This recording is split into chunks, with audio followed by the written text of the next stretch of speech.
Hello friends, स्वागत है हमारे यूट्यूब चैनल में आपका। SSC constable GD. बहुत सारे हमारे साथी हैं जो छूट गए, मेरिट में नहीं आ पाए, मार्क्स कम थे। कुछ साथी ऐसे भी हैं जिनके कुछ प्रॉब्लम हो गई फॉर्म फिल करने में। तो अब की बार मैं आपको बता देता हूं कि जो नई भर्ती आ रही है उसमें फॉर्म फिल करने से ही हम आपको गाइड करेंगे। यदि आपने चैनल को सब्सक्राइब नहीं किया तो प्लीज़ सब्सक्राइब करें। अब सबसे बड़ा यहाँ पे पॉइंट है कि क्या एक्स सर्विसमैन की वैकेंसी खाली है या नहीं है। बहुत सारे डाउट्स इसमें क्लियर हो रहे हैं। हाई कोर्ट्स में कैंडिडेट्स पहुंच गए हैं और हाई कोर्ट्स में भी ये देखिए बहुत बड़ा मुद्दा बन रहा है कि बहाली होनी चाहिए, एक्स सर्विसमैन की खाली नहीं छोड़ी जा सकती। जब हमने इस बारे में बात किया, हमने कोशिश की, पूरा पता लगाया इसका कि क्या होगा, इस पर रिट याचिका दाखिल की जा सकती है और क्यों नहीं फिल की गई, तो जो हमें जानकारी मिली वो आपको इस वीडियो में हम शेयर कर रहे हैं। आपको कोर्ट केस कैसे हो सकता है, क्या एक्स सर्विसमैन, देखिए एक्स सर्विसमैन वैकेंसी खाली है तो आपको कोई प्रॉब्लम नहीं है, कोर्ट केस आप करते हैं, बिना कोर्ट केस के भी एक एप्लीकेशन पे भी देना पड़ेगा, कैसे खाली रख सकते हैं। लेकिन एक्स सर्विसमैन वैकेंसी जो है वो कैसे खाली है या नहीं है, कंप्लीट डिटेल देखिए यहाँ पर डिस्कस करेंगे।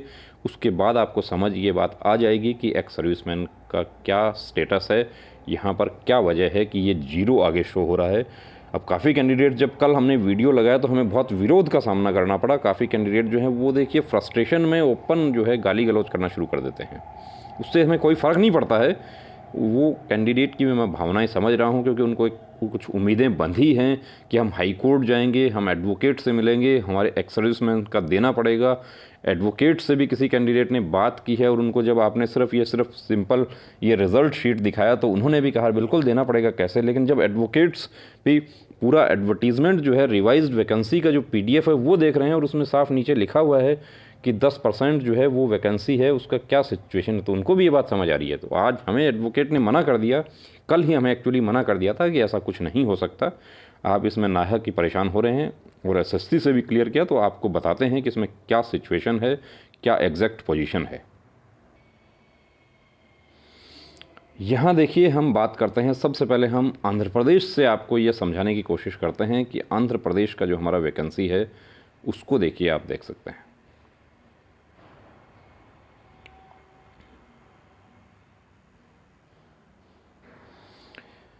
ये जो वैकेंसी है वो अपना जनरल डिस्ट्रिक्ट एरिया की वैकेंसी, यानी कि एक्सक्लूडिंग नक्सल और वो सब है, तो नक्सल बॉर्डर की इसमें वैकेंसी नहीं है। आंध्र प्रदेश का हम एक उदाहरण लेते हैं कि आंध्र प्रदेश का उदाहरण लिया है यहाँ पे। तो आंध्र प्रदेश का देखिए वैकेंसी कितनी है, 57 है, 24 है एसटी का, 96 और यूआर का 177 है। 353 वैकेंसीज़ हैं आंध्र प्रदेश। यदि आप देखते हैं आंध्र प्रदेश ए कैटेगरी में बीएसएफ है, उसकी वैकेंसी टोटल कितनी हो गई, 353 वैकेंसी हो जाती है। अब 353 का यदि हम 10% देखते हैं तो 353 का 10%, चलिए सभी का यदि अलग अलग देखते हैं, यहाँ पे 57 का 10% यदि आप देखते हो कि 57 का 10%, तो यहाँ पर कितनी वैकेंसी होनी चाहिए, लगभग 6 वैकेंसी। अब ये नीचे इसमें लिखा गया है कि सेपरेटली शोवन नहीं किया गया है, किसको, एक्स सर्विसमैन को। चलिए एक्स सर्विसमैन 6 वैकेंसी इसकी हो जाती है, प्लस 24 में से हम समझ लेते हैं कि चलिए 3 वैकेंसी हो जाती है, 10% देखा जाता है, तो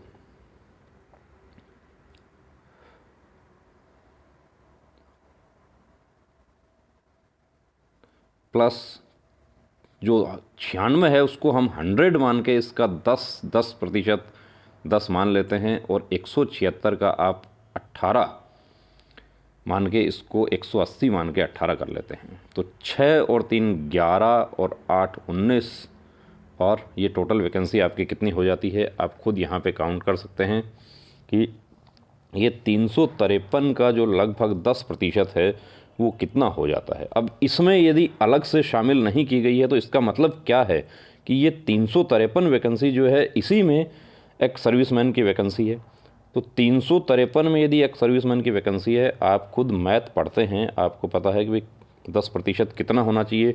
यहाँ पर हम मान सकते हैं कि इसका 10% 37 तक हो सकता है। लेकिन यहाँ अब जब हम रिज़ल्ट आपको दिखाते हैं एक सर्विसमैन का, उसमें आप देखिए अभी आपको फोकस करना है टोटल कितना है, total BSF general district area 353 vacancy, ये आपने देख लिया है। चलिए अब हम देखते हैं रिज़ल्ट शीट की, रिज़ल्ट शीट क्या कहती है, कितनी फिल हुई है। अब ये हम देख लेते हैं annexure 2 result sheet, category wise detail of vacancies, number of candidates selected and cut off details of the last selected candidates mail. तो यहाँ पर ए कोड किसका है, ए कोड जो देखिए 353 हमने टोटल किया था वो इसके ऊपर आ गया है। अब वही 353 जो है वो आपको यहाँ टोटल करके दिखा देते हैं आंध्र प्रदेश का, कि ये जो है ए कोड किसका है, बीएसएफ का ए कोड है। चलिए नीचे चलते हैं, ये एनआईए एसएसएफ अंडमान्स हो गया। अब आ जाइए आंध्र प्रदेश पर,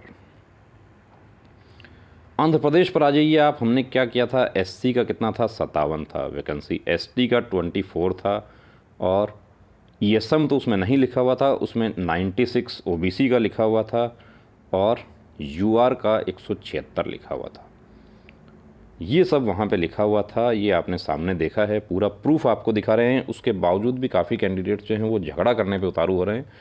देखिए फ्रस्ट्रेशन जो है वो थोड़ा इस कदर बोलता है, कोई बात नहीं। अब यहाँ पे एक्स सर्विसमैन जो 42 है वो उसमें तो अलग से नहीं था, 42 जो है वो कहाँ से आया, 42 जो है वो क्यों लिखा गया इसमें, और 42 ही क्यों लिखा गया।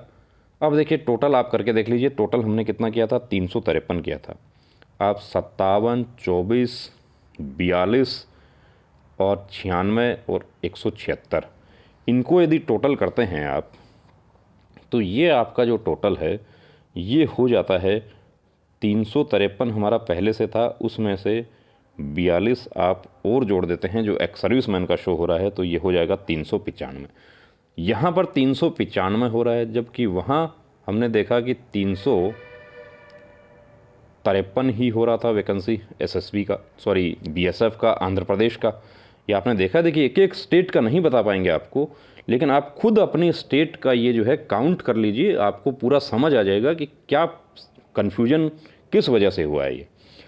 अब ये जो 395 है इसमें से आप वापस से ये जो एक्स सर्विसमैन का वैकेंसी शो हो रहा है जनरल डिस्ट्रिक्ट एरिया 42, ये माइनस कीजिए इसमें से ये माइनस करते हैं तो पीछे बचता है 353, यानी वैकेंसी तो 353 ही थी, एक्स सर्विसमैन। अब इसका जो कंक्लूज़न क्या निकला, कंक्लूज़न इसका ये निकलता है कि आंध्र प्रदेश की 353 वैकेंसी हैं बीएसएफ में जनरल डिस्ट्रिक्ट एरिया जो अलग अलग हैं, एससी 57 है, सॉरी एससी 57 है, जिसमें 37 ही फिल हुई है, 37 फिल हुई है, 20 वैकेंसी इसकी खाली रह गई है। एसटी की 24 पूरी भर गई, ओबीसी की 96 पूरी फिल हो गई, और आंध्र प्रदेश की 176 पूरी फिल हो गई। ये 20 वैकेंसी यहाँ एससी की खाली रह गई हैं। तो ये वैकेंसी जो है किसी राज्य में 20 रही हैं, अब आंध्र प्रदेश में ही आगे और आपको दिखा देंगे। आप लोग जो कहते हैं कि पूरी 60,260 क्यों फिल नहीं हुई, पूरी 60,260 इसलिए फिल नहीं हुई कि एससी की खाली वैकेंसी है, ये किसी दूसरे को नहीं दी जा सकती। ये वैकेंसी जो है एससी वाली यूआर को नहीं दी जा सकती, क्योंकि यहाँ पर यूआर का कट ऑफ जो है वो 49 रहा है। अभी BSF radio mechanic, radio operator की जो भर्ती हो रही है उसमें काफ़ी कैंडिडेट्स हमें पूछते हैं कि एससी की वैकेंसी खाली रह जाएगी तो वो क्या यूआर को दे दी जाएगी, कतई नहीं दे दी जाएगी। अब उसमें क्योंकि प्रावधान ही नहीं है, ऐसा संवैधानिक प्रावधान है रिजर्वेशन का, तो कैसे दे दी जाएगी, वो वैकेंसी बिल्कुल खाली चली गई। ये 20 वैकेंसी जो है यहाँ पर खाली हो गई। अब आंध्र प्रदेश की ही और आपको दिखा देते हैं, जो आप लोग कहते हैं कि 2000 वैकेंसी कहाँ से खाली हो गई, आंध्र प्रदेश की ही आपको और दिखा देते हैं कि जो खाली यदि रह गई है। अब देखिए यहाँ पर देखिए आपको एक चीज़ और दिखाता हूँ कि बी CISF है, बी CISF में जनरल डिस्ट्रिक्ट एरिया जो है आंध्र प्रदेश का, उसमें एक्स सर्विसमैन की 20 वैकेंसी हुई, एक एक्स सर्विसमैन आया, तो यहाँ पे एक एक्स सर्विसमैन इन्होंने ले लिया। लेकिन ये जो 19 बच गए ये एससी में, एसटी में, ओबीसी में और यूआर में ये फिल हो चुकी है, ये बिल्कुल भी खाली नहीं है। या फिर आपको बता देता हूँ कि कंप्लीट जो है कैलकुलेट कर लिया आप अपने राज्य की टोटल वैकेंसी कितनी दिखाई जा रही है। जब रिवाइज्ड जो वैकेंसी है, रिवाइज्ड वैकेंसी PDF है, उसमें आप देखिए कि आपके स्टेट की कितनी वैकेंसी है संबंधित फोर्स की, और फिर आप ये एक्स सर्विसमैन वाला जो है इसको छोड़कर बाकी आप टोटल कर लीजिए कि एससी, एसटी, ओबीसी और यूआर वो टैली जो है वो कंप्लीट हो रहा है।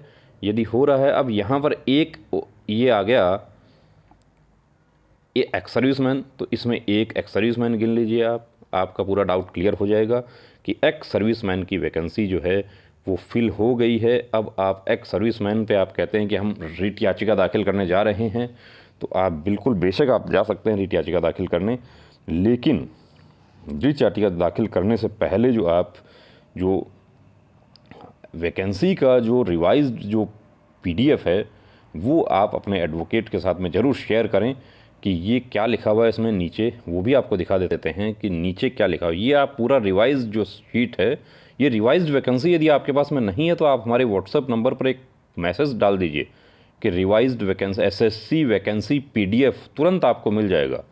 ये आपकी सेवा में हम हाजिर हैं तुरंत। ये अपने एडवोकेट को ज़रूर दिखाएं कि यहाँ पर क्या लिखा हुआ है कि नोट नीचे लिखा हुआ है कि 10% vacancies are reserve for ex serviceman which has not been shown separately which है। अब कुछ कल से कुछ कैंडिडेट जो है वो गलियाने लगे हमें, तो उनके लिए हम बताते हैं कि आपको यदि इंग्लिश नहीं आती है तो इसको गूगल ट्रांसलेट करके देख लें कि ये इसका मतलब क्या है, खुद बहुत अच्छे से समझ आ जाएगा। एक कैंडिडेट ने तो हमें कॉल किया और बड़ा गलियाने लगा कि ये क्या बकवास कर रहे हो। तो बकवास नहीं कर रहे हैं, हम आपको बिल्कुल जागरूक करने की कोशिश कर रहे हैं कि आप अनावश्यक अपने रिसोर्सेज, अपना समय ज़ाया नहीं करें। आप एक प्लेटफार्म पे आप लड़ें, कहाँ लड़ सकते हैं आप वो भी आपको बताया है।